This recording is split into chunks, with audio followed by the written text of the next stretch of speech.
सौदा के तो शय ख़ास से हम इंसानों की ज़ाती ज़िंदगियों में और कभी-कभार कौमों की कौमी ज़िंदगियों में ऐसे वक़्त आ जाते हैं कि जब इंसान मायूसी की इंतहा को या कौमें अपने हौसले और हिम्मत को छोड़ देते हैं।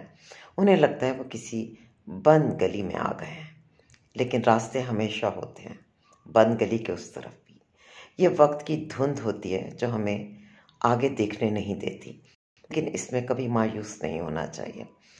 जब रजीम चेंज हुआ, खान साहब पर कातलाना हमला हुआ, उन्हें गिरफ्तार किया गया, कारकुनान के ऊपर लाठीचार्ज जुल्म तशद्दुद हुआ, उन्हें हिरासत में लिया गया। फिर 9 मई का वाक़या करवाया गया, खान साहब को पाबंद सलासिल किया गया, पार्टी को डिसमेंटल किया गया, हर तरह का जुल्म रवा रखा गया, औरतों की बेहुरमती हुई।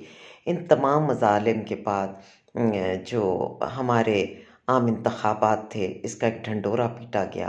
पहले से ग्रुप सिलेक्शन कर ली गई। पीटीआई के अंदर बहुत सी काली भेड़ें भी थीं जिन्होंने खान साहब के नाम के साथ जीतना था और बाद में इन्हीं अब मैं क्या कहूँ, लूट मार करने वालों का हिस्सा बनना था।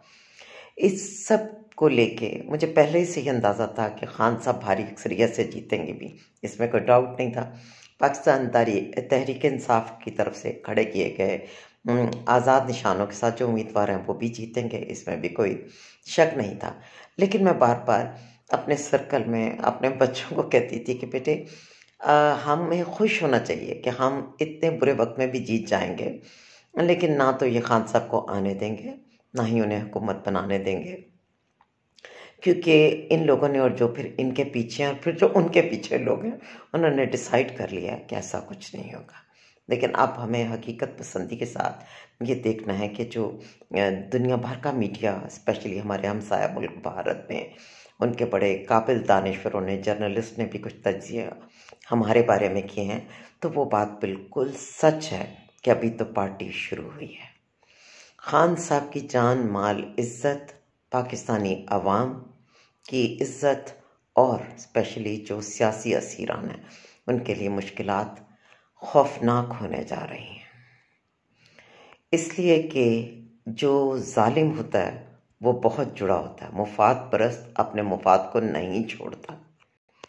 तो ऐसे में मुश्किलात में इजाफा होगा, क्योंकि अब वो लोग ज़बरदस्ती लाकर इस मुल्क पर बिठाए जा रहे हैं जिनके लिए ज़ाती दुश्मनी तो बड़ी दूर की बात है। उन्हें तो कोई उनका मुखबर ये इतला देते कि फ़लाँ बंदा आप पसंद नहीं करता, तो वो उसकी नस्लों को ख़त्म करने के दर पे हो जाते हैं। वो ज़ाती इंतकाम में हद को बढ़े हुए लोग हैं। उनके लिए माल की हवस वहाँ तक पहुँच गई है कि वो अपनी नस्लों का जहन्नम से पेट भर चुके हैं और आगे भी भरने जा रहे हैं, और उनकी नस्लों में शर्म, गैरत, नेकी, खुदा खौफी नापैद है। जो लोग इस खुशफहमी में हैं कि वक्त करवट बदलेगा और ये दिन पलट जाएंगे, तो ऐसा मुमकिन नहीं है। जालिम जुल्म को मज़ीद बढ़ा देंगे, अवाम का नातका बंद कर देंगे, खान साहब को बेइंतहा इज़ा पहुँचाएंगे, क्योंकि जिस बंदे को इस जबर में, इस जमहूरियत के नाम पर मौजूदा आमरीत में दोबारा से जमहूरी कुव्वत बनाकर लाया जा रहा है, वो इस जबर में आमिरों को पीछे छोड़ देंगे। और पहले तो ये ताकत बिखरी हुई थी, अब ये इकट्ठे होकर, मुत्तहिद होकर नुकसान पहुंचाएंगे। तो ऐसे में हौसला देने वाली क्या चीज़ है? हौसला देने के लिए सबसे अहम ये कि हम एक अल्लाह पर ईमान रखते हैं, और जो खुदा ऊपर है वो हम सब मजलूमों को भी देख रहा है। वो इमरान खान की नेकी, उनकी कोशिशों को भी जानता है। इमरान खान की नेकी के लिए तो शौकत खानम बनाना काफ़ी नहीं था, शौकत खानम की कंपेन चलानी काफ़ी नहीं। इस कदर नामुमकिन आइडिया को के साथ अपने यकीन को कायम रखना उनकी नेकी बहुत बड़ी थी कि एक दिन ये बन जाएगा। उनका नामाया माल जो है वो तो रोज़े हश्र क्या, हम जैसे हकीर ईमान वाले भी जानते हैं कि अल्लाह ने दाएं हाथ में ही पकड़ाना है। लेकिन हम अपने नामाया माल में क्या रखें? तो हमें अपने नामाया माल में सब्र और शुक्र को बांधना होगा। शऊर को बांधना होगा। ईमान का अफजल तरीन दर्जा है कि हम गलत चीज़ को ताकत से रोक दें, लेकिन आपको पता है कि ताकत इस वक्त किसी और के हाथ में है, और इतनी ताकत है कि आम टैक्स पेयर ने मुल्क भर से जो हार्ड अर्न मनी के नतीजे में जो टैक्स इकट्ठा होता है उसके 60% से ऊपर पर उनका हिस्सा है। मुल्क के वसाइल पर, मुल्क की ज़मीनों पर कारोबार, यानी कि हमारे लिए ये मुमकिन अपेरेंटली नहीं है। दूसरी चीज़ कि हम अपनी ज़बान से कहें, तो हम इस वक्त एक ऐसे बदनसीब दौर में रह रहे हैं जिसमें ज़बानबंदी भी लागू है, आज़ादी इजहार की इजाज़त नहीं। तो कमज़ोर तरीन दर्जा कि हम उसे दिल से बुरा जाने, तो यकीनन इस दर्जे के भी ईमान पर हमें कायम रहना है कि हम इन ताकतों की सपोर्ट में ना सोचें। हम अपनी इस राय को हर हाल में ना सिर्फ पूरे यकीन के साथ अपने अपने क्लोजर वंस तक रखें, बल्कि अगर हमें मौका मिले तो इसको अच्छे तरीके से दूसरों तक भी पहुँचाएं। मुल्क में आने वाले दिनों में हालात को ऑल्दो वो जैसे कहते हैं कि ऊपर एक कॉस्मेटिक टचेस तो दिए जाएंगे, बदमाशी को नेक नामी का नाम दिया जाएगा, आमरीत को जमहूरियत का नाम दिया जाएगा, लूट मार को भी क्या आप कह लीजिए तरक्की का नाम दिया जाएगा, ये सब होगा। लेकिन ये वक्त हौसला छोड़ने का नहीं है।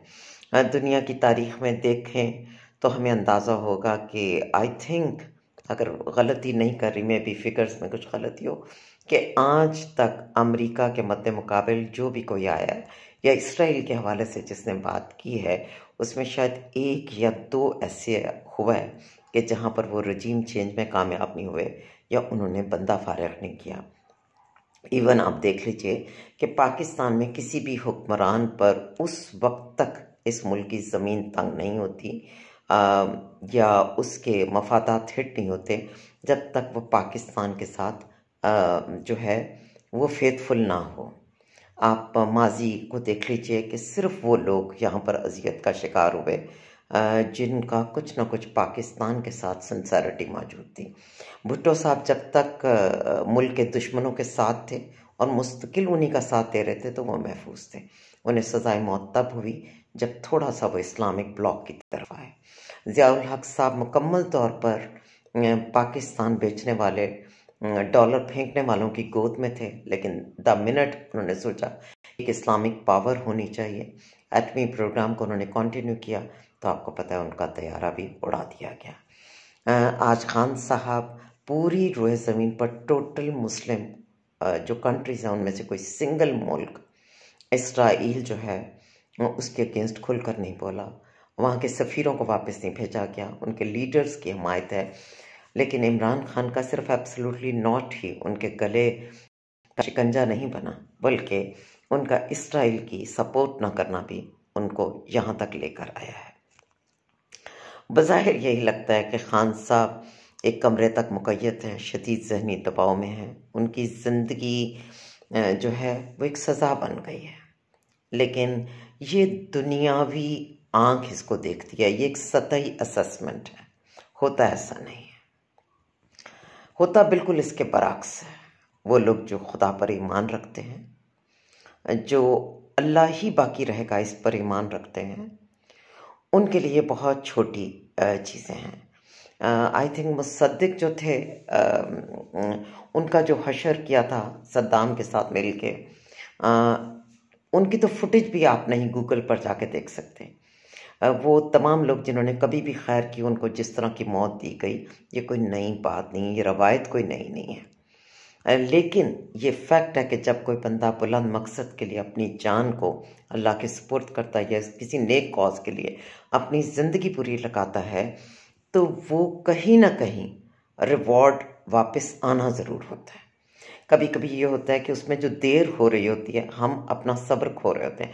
एक्चुअली अल्लाह पाक ने उस चीज़ की नोक पलक दुरुस्त करनी होती है, उसे बेस्टेस्ट फॉर्म में ला के हमें वापस करना होता है। मायूसी को तो अपने पास फटकने नहीं देना।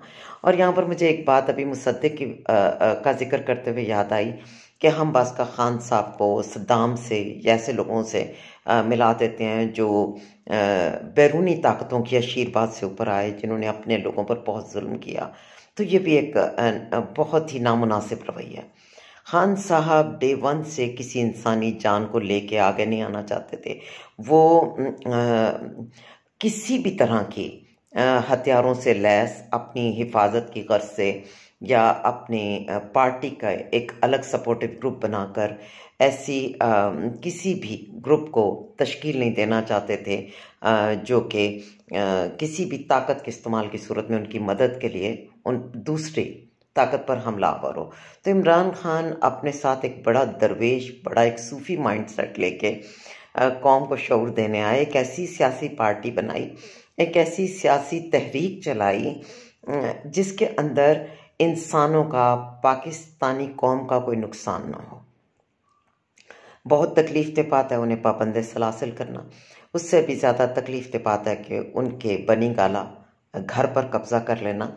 लेकिन ये मर्द हुर मेंटली प्रिपेयर्ड थे कि इनके साथ ये सब होगा।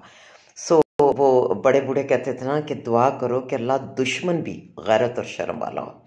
बस प्रॉब्लम यहाँ पर आ गई कि कौम में तो गैरत थी जो खान साहब के पीछे चल पड़ी, लेकिन दुश्मन अंदरूनी और बैरूनी सब के सब आखिर दर्जे के बेगैरत निकले। बल्कि बेगैरत सोचते होंगे कि ये हमारी इंसल्ट है, इस कदर बेशर्म और बेगैरत निकले। सो दुश्मन जो है वो बेशर्म भी है, बिकाऊ भी है और अनापरस्त भी है। सो ऐसे में अभी तो पार्टी शुरू हुई है। पाकिस्तानी कौम को खानों के खान, पाकिस्तान की आन बान शान हमारे अजीम Imran Khan, party workers, party रहनुमा, सब के सब अभी बहुत से तकलीफ दे वक्त जो है वो देखेंगे। अल्लाह पाक हम सब पर रहम करे। पाकिस्तान जिंदाबाद, इमरान खान जिंदाबाद।